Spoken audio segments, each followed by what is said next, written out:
Hi, my name is Amy. Thank you very much for watching, and let's make some bad financial decisions together. This is for entertainment purposes only, so if you're entertained, please like and subscribe. I would really appreciate that. So today I'd like to talk about some of the things that I've been working on all week. A lot of it is in the back end, so it hasn't been very flashy on YieldMight, but I'm proud of myself, so I'd like to go over that. And then I'd like to talk to you about retirement and 401ks and IRAs.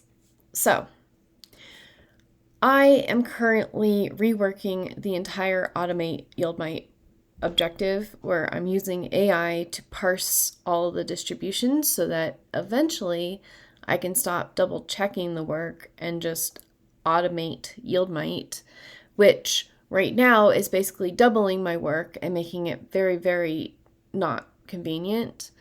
But eventually it's going to be very convenient and let me not have to spend a lot of time updating it, just the distributions themselves, and it'll be more up to date than what I was doing on my own.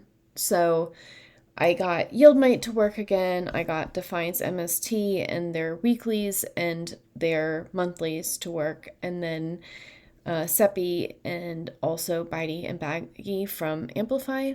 So these are the ones that I've added back. I have the Roundhill parser, and I guess we could look. Granite shares the Yield Boost one, but I just have, well, I have a few more. We can look. It doesn't mean much to you, but the problem was that I didn't know what I was doing at first, so I let it vibe too hard, and now I have to go back and say, like, actually, this is the pattern that we need to use, and you need to use it and nothing else. So yeah, we have the Neos and the Granite shares and all the Roundhill funds and then some of the X funds.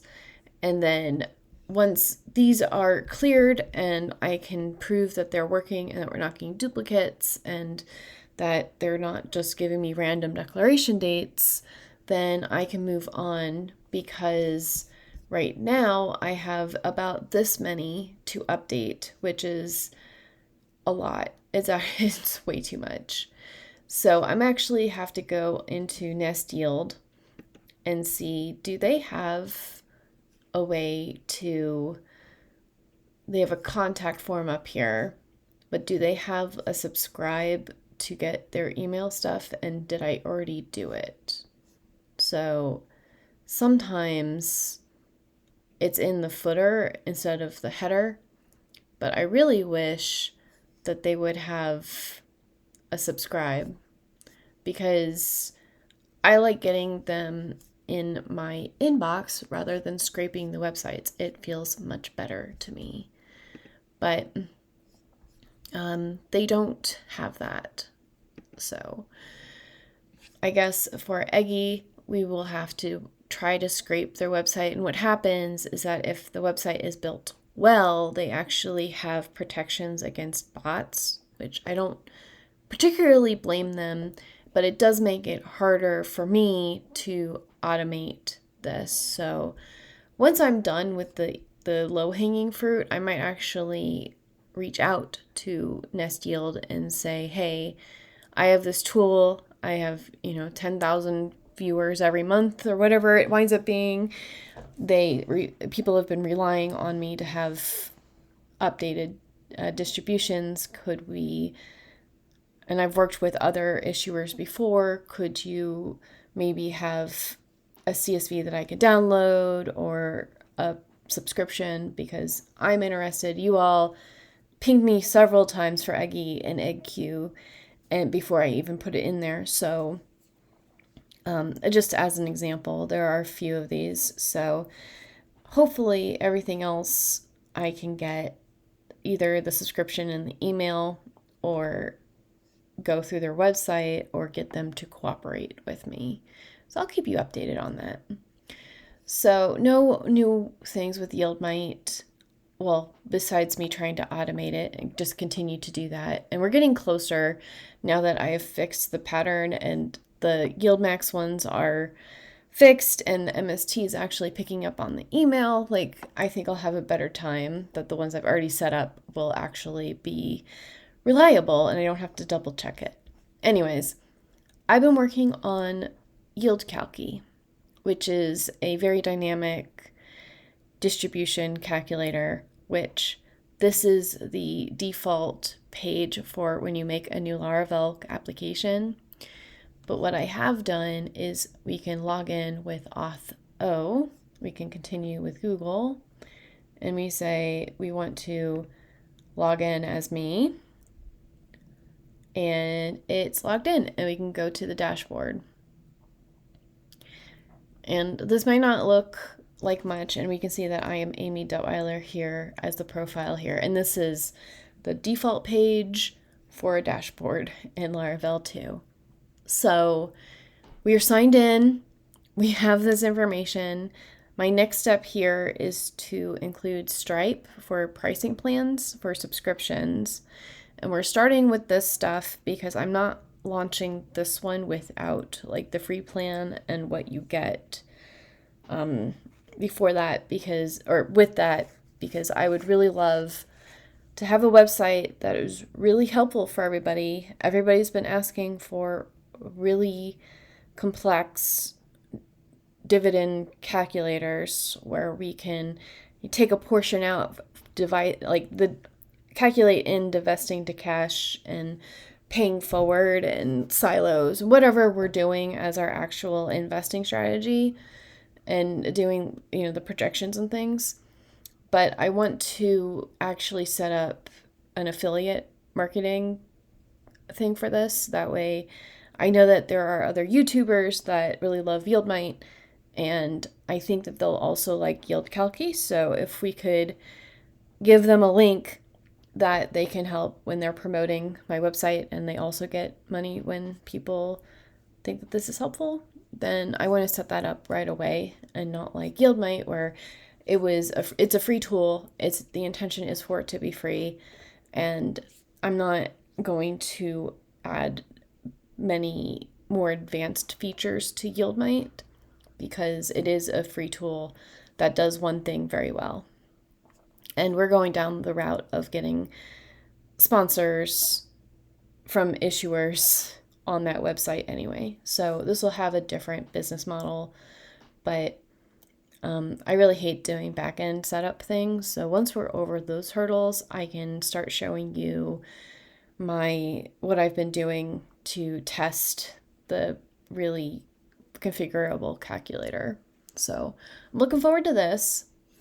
And for Financial Philharmonics, we have Fix That Hole in Your Pocket. It's a Celtic rock folk song about if you spend more than you have, you're always going to be poor. So the last thing I want to talk to you today is actually, I've been watching a lot of YouTube videos, and no, really, Amy? You watch a lot of YouTube? Anyways, I've been watching a lot, and I think that there is a very wide spectrum on the internet and with financial influencers about their attitude towards retirement accounts. And when I've listened to ones that lean more towards using Bitcoin, in particular crypto, they really want to tell you to not invest in your retirement and that it's a scam and all of that. And I just do not believe that the retirement, the IRA, investing in the S&P 500, I don't think that's a scam. I think that most Americans are really bad at saving.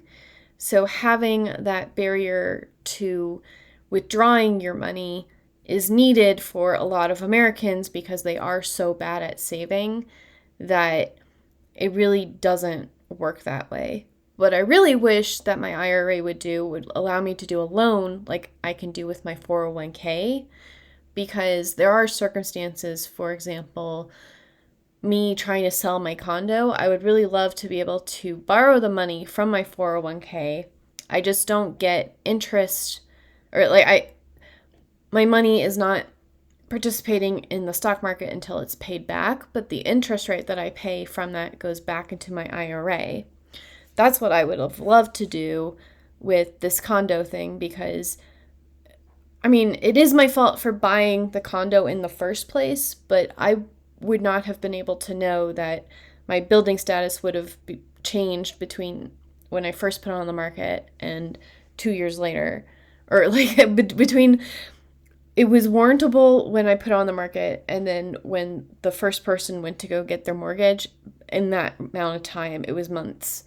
My building, the status of my building had changed. So, like, right now, it doesn't matter that it was a bad decision in the past. I really just need money to be able to resolve this issue so that I can move on with my life. So I really wish that there was more ways to access the money without receiving without just having to withdraw it, because I do see the point of, well, the money that you have in there now will on average double every 7 to 10 years. So if you take your money out, you are actually losing out on a lot of money because it'll double and double and double. And 40 years from now, it'll be a lot of money that you would have missed out on with your taxes. So I understand that. But also, on the other hand, Bitcoin is doubling.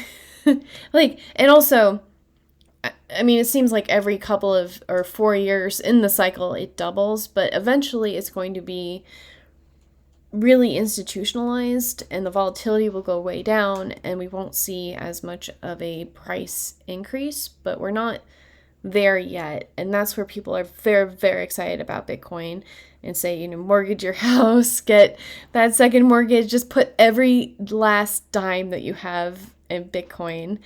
And I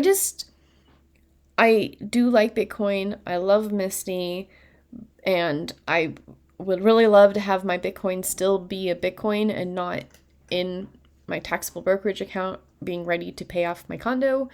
But life circumstances happened for me. But I don't believe that 100% of my entire portfolio should just be in Bitcoin. I understand that there is a concentration in the market where only a couple of dozen companies are driving forward the entire market. But when those companies stumble, if you are only in those companies, your portfolio value is going to dive really hard. And if you don't have the conviction, you will sell out, and that's when you lose.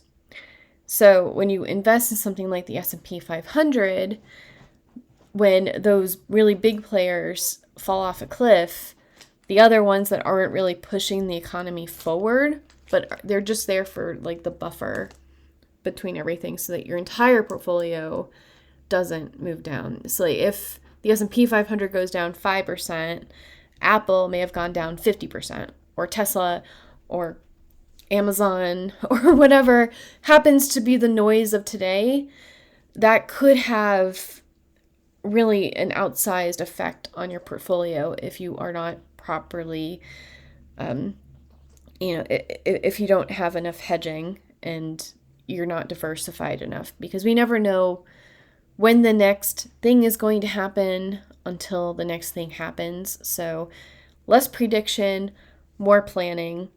So there might be a conclusion to this. Basically, I'm not a believer in my IRA. I am not contributing to it now because I'm in a really big financial bind.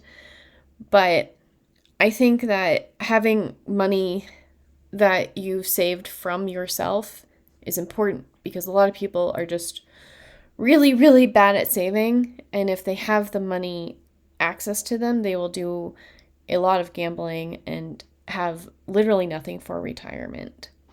I do believe you should have a portion of your portfolio in Bitcoin, but I'm not going to tell you the portion. Is it 1%? Is it 10%? Is it half? Probably, for me, I would not recommend 100%. So that makes me a non-believer, I guess. But I'll just have to live with that. So hopefully what we can do is I get YieldMight automated. I start YieldCalc, and we start with a very basic calculator, and I can launch it.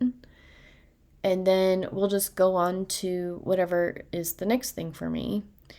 And then in the meantime, my condo will close and I will have other videos that are specifically going to go over my new budget because everything's imploding and it's the very beginning of August and things have not resolved themselves. But hopefully on September 3rd, I just do not own my condo anymore and I can have a really fantastic September.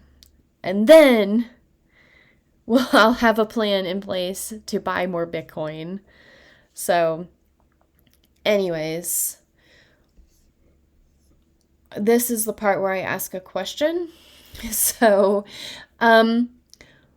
what are your thoughts on retirement accounts and retirement? Do you think that the 4% rule is finished? Are you investing more in your retirement account now that we have these high income ETFs? And I'm really interested to hear what you have to say. I'll talk to you later. Bye.